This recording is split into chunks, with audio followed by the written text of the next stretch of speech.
A big step, I think, is to change our public transit system. Yes. We were talking about China a little bit earlier with their bullet trains. We were talking about how Japan has similar things.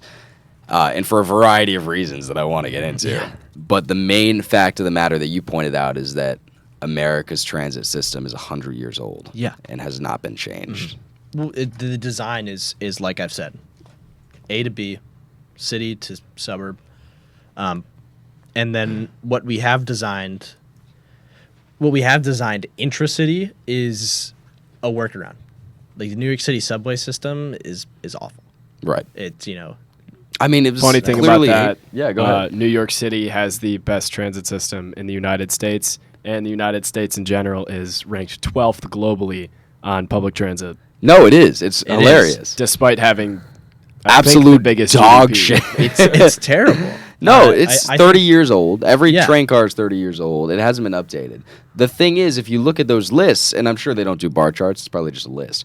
But if you look at them, you will see that there are some countries like China and Japan who are miles ahead of Yeah. everybody else. And then there's just a big fucking clump. Yeah. So, yeah, you got... Oh, is this the list right here? Yeah, give me a second. Okay, no problem. I don't know if you can see it, but Germany, Japan, Sweden, Netherlands, Austria, Singapore. Yep, a lot of the Eurasian countries. And yeah, you got the Emirates in there too. Yeah. Hong Kong, I forgot. Hong Kong is probably one of the best. One of the best systems because they had to cater to that population to make it work. Plus, Hong Kong, it's pretty new. Yeah. Their whole business district Yeah. built up in the last 30, 40 years.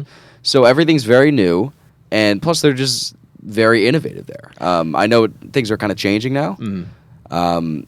But honestly, I don't see them changing much because the rest of China is in a good position too. Yeah. Well, I think for us, it's almost like a where do you begin, right? Because you've had this designed institution for so long, and it works. Like it practically works, but it could be so much better. Right. And I think that's the part where it's hard to get people involved, right? Because it works already. I can get to here. I just got to account for time. But if we optimize and we can make it so much better, imagine what else we could do. That being said, though, I think the way, and we were sort of talking about this earlier, the way that the change occurs and the way that stuff becomes powered, what kind of fuel sources they're What kind using. of energy we use? Yep. If we find a way to revamp our intra and intercity transportation and it is fueled by oil, it'll happen. Right. It could happen.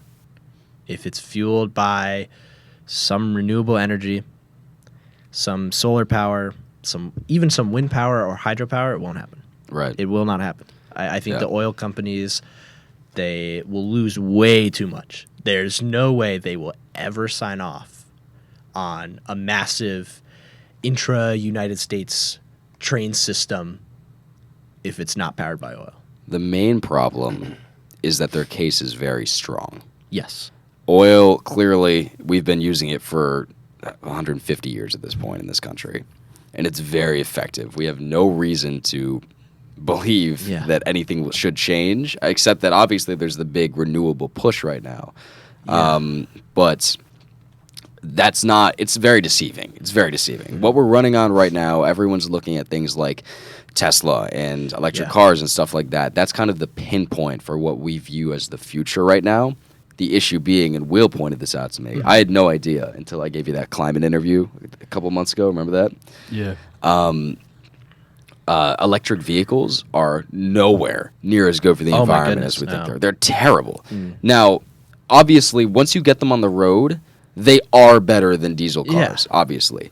But and I was just reading about this afternoon, the building the cars is incredibly like you need very rare resources to build these cars. Metals that are terrible to mine out in China.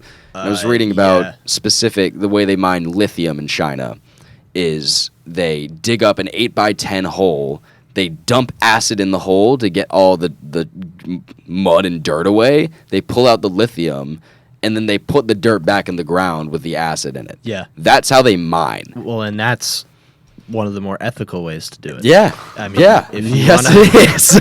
I mean, like, that is nothing compared to children working in cobalt mines. No, nothing like it. Yeah. For Elon Musk. So, but I think the way that it's powered is going to be the driving factor in terms of how much change we see in our transportation. And I think honestly, go ahead. Jump in, yeah. I think one of the biggest parts of it is that regardless of if we're moving to an electronic transportation system, fossil fuels still account for 60% of the electric energy that the world uses. Well, to be fair, that is going down rapidly.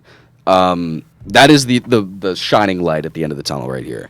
As time goes on, renewable energy, green sources become much cheaper than they used to be. 20 years ago, a wind turbine was, it's 90% cheaper now than it was 20 years ago. 90%. It's ridiculously cheaper. And they're coming up with new ways to do it, too, to make it more space efficient as well. I know hydroelectric is getting much better now. There are things like solar power, which need work. They need new batteries. That's what they need. We were talking about this. The lithium batteries, they don't work as well as people were hoping they would. What they really need, to use is the hydrogen fuel cells. They really need to figure that out. Obviously, that's in the future, so there's no point in crying over that right now. But what they really need to figure out is how to continue to make them cheaper to the point that they become the better option. Yeah. That's years away. When that happens, I think that it will be much easier to get this new transit system up and running. The intra and intercity systems will be much more efficient. Mm-hmm. They'll kind of have to revamp them at that point. There's a certain point. You're right. Right now, oil's got a grip on us. Yeah. There's nothing we can do about that. But there will reach a certain point where the benefits become so painfully obvious, the government has no choice. Yeah.